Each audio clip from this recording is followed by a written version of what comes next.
Good day, everyone. I am Christine Emmy M. Dolorian from BTLED HE4A, and I will be tackling about the field study and teaching internship.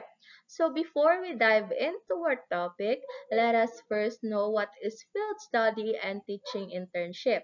So when we say field study, it is a research method that involves conducting observations and collecting data in a natural setting. So when we say field study, it is where the teacher interns is just observing and collecting data from the school or the environment that they have been assigned in order for them to apply to their future teaching experience.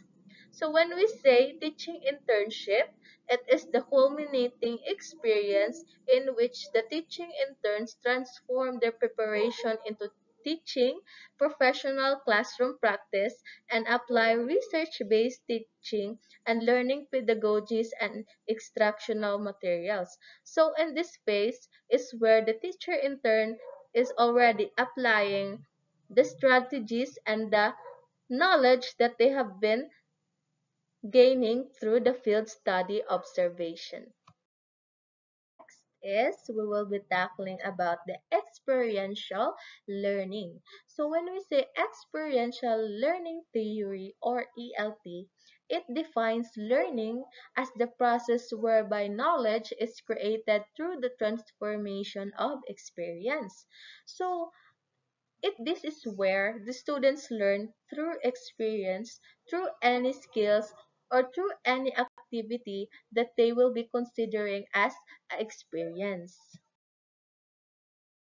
Emphasizes the importance of experience and its role in the learning process, learning by doing and reflective thinking.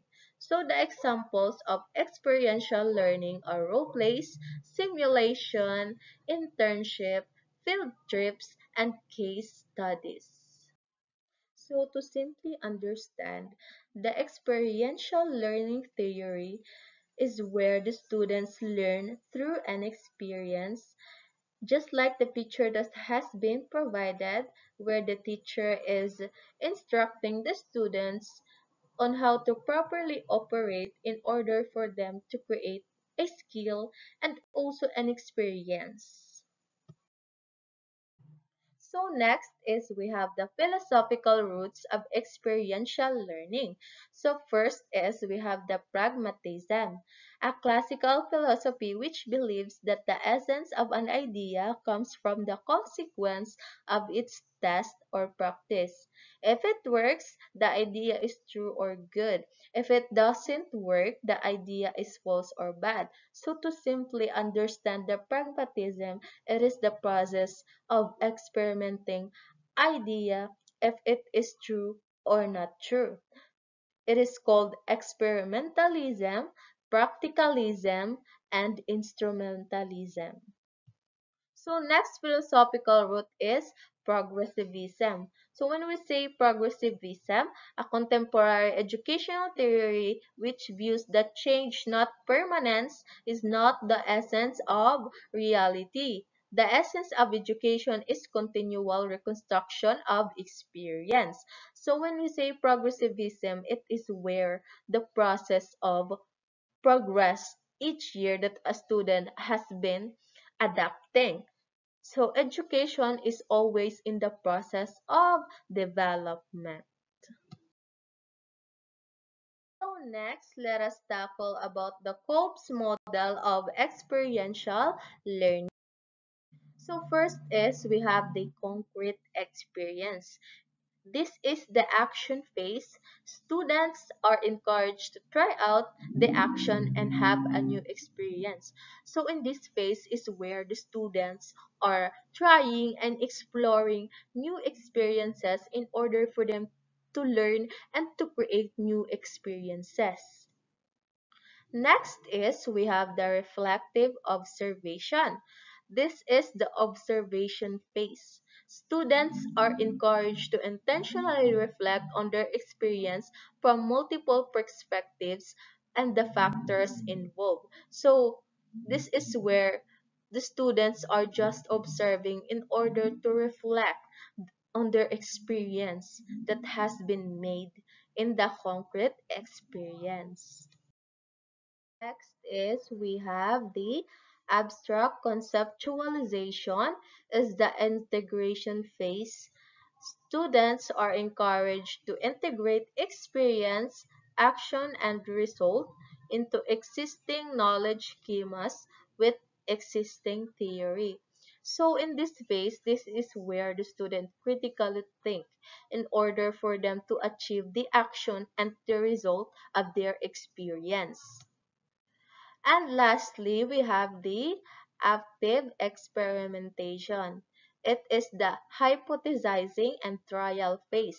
Students are encouraged to hypothesize what will happen and try the action out by making decisions and solving problems. So in this phase, to simply understand, it is the doing phase where the students are making or creating the experience in order for them to make decisions and solve the problems.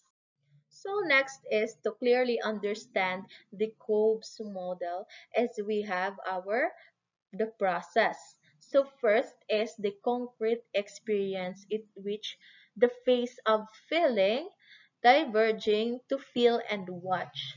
Next is the reflective observation in which the phase of watching. So assimilating to think and watch.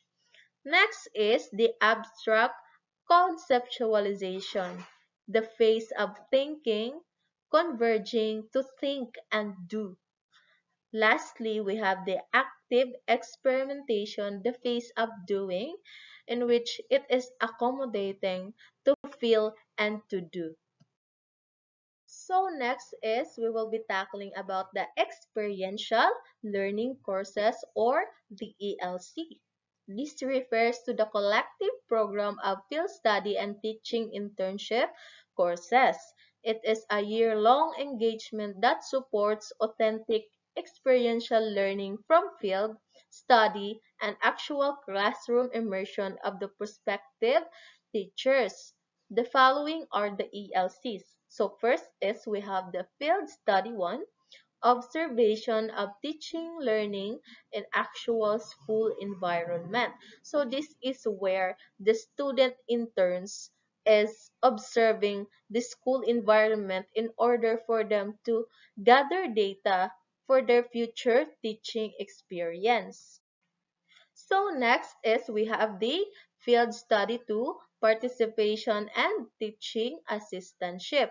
So this is where the student intern is assisting their cooperating teacher by simply checking the attendance, checking the quizzes, and observing the students from their exams. So lastly is we have the practice teaching or teaching internship. This is where the student interns are applying their knowledge, their learnings from their field study observation. So next is we will be tackling about the alignment and basis of experiential learning courses.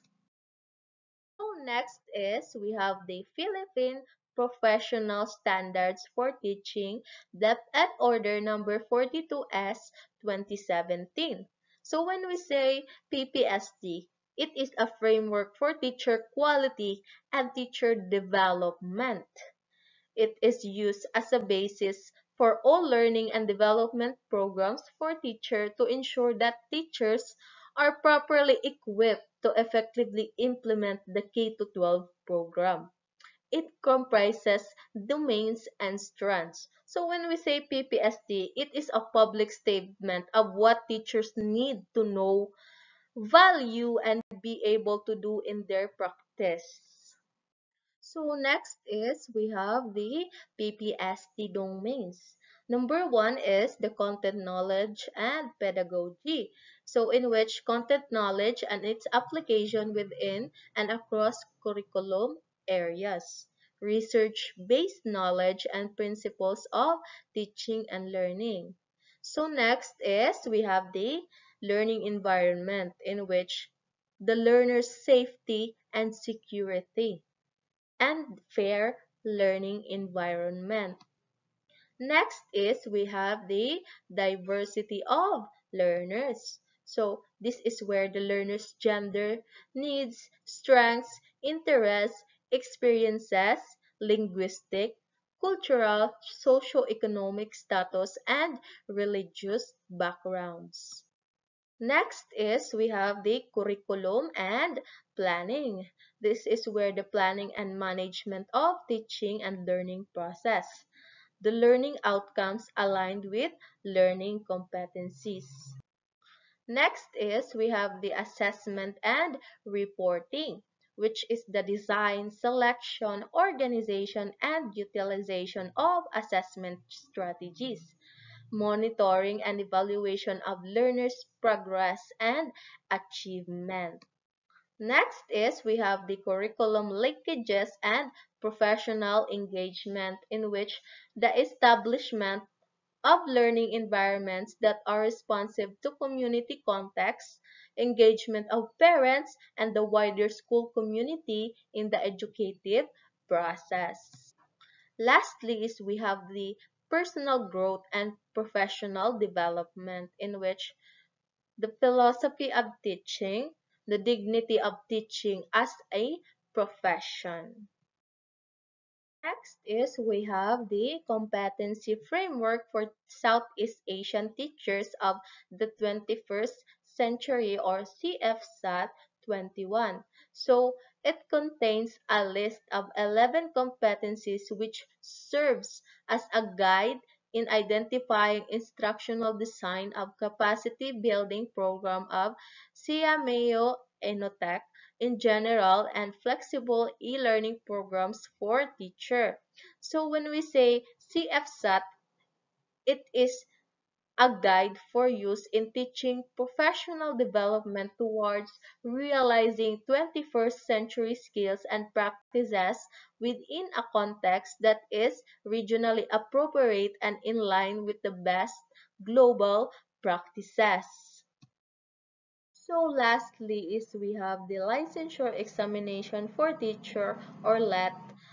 It is a standardized exam in the Philippines that measures the competencies and qualification of individuals who want to become licensed professional teachers. So when we say LET, it is a test of the overall knowledge of the teacher and proficiency of prospective teachers to provide reliable sources or informations to our future students in the school environment. So the exam is administered by the Professional Regulation Commission PRC twice a year, usually in March and September. So that's all for my topic. I hope you have gained knowledge, especially to the future teachers out there who wants to know what are the experiential learnings and its components. So thank you for listening and patayon kita, future teachers.